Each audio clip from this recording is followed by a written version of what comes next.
that's who I was. And then he brought me into this religious culture where it wasn't just my father anymore. It was the church and then the men of the church. And even though nothing physically bad happened, I really feel like that spiritual abuse was a lot worse than any of the physical abuse that I had dealt with, because I knew that the physical abuse and the sexual abuse was evil.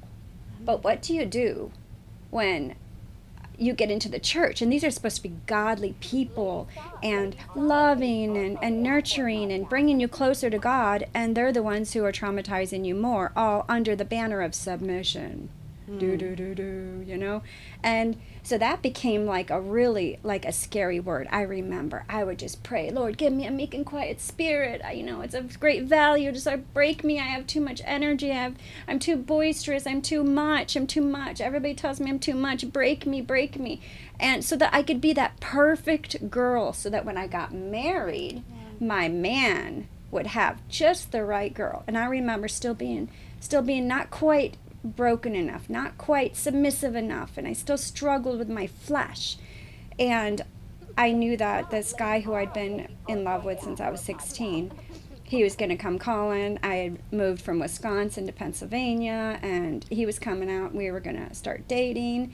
And then we got engaged, but in my home it was like, do not talk to your boyfriend about anything that happens after marriage, because you have to wait till you're married so you could do that. So I was like uber oppressed and suppressed. And so it was like I couldn't talk about how many children we were going to have. I couldn't talk about child training. Everything had to be whatever it was he decided. Thank the Lord I got a good man. Because when we finally got married, or finally got engaged, I remember thinking, oh, he'll be so good for me, because I need to have a strong man in my life who can lead me and protect me and guide me and all the stuff. And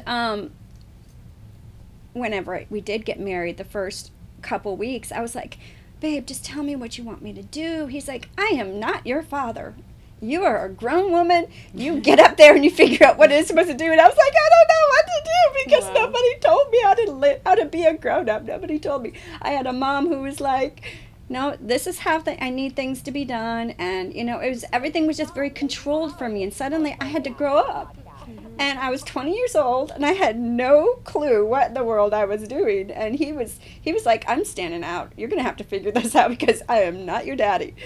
So that was a really rough road. But he taught me through, encouragement and whatever, how to stand up for myself and how to have an opinion and how to, be a woman of my own right, and how we would make decisions together, and we would honor each other. But then when it came to big stuff, it was like, he would say to me, this is what I want to do. What are your thoughts? And then we would make the decision together, or I would just say, this is my thought, but obviously whatever it is you want to decide. And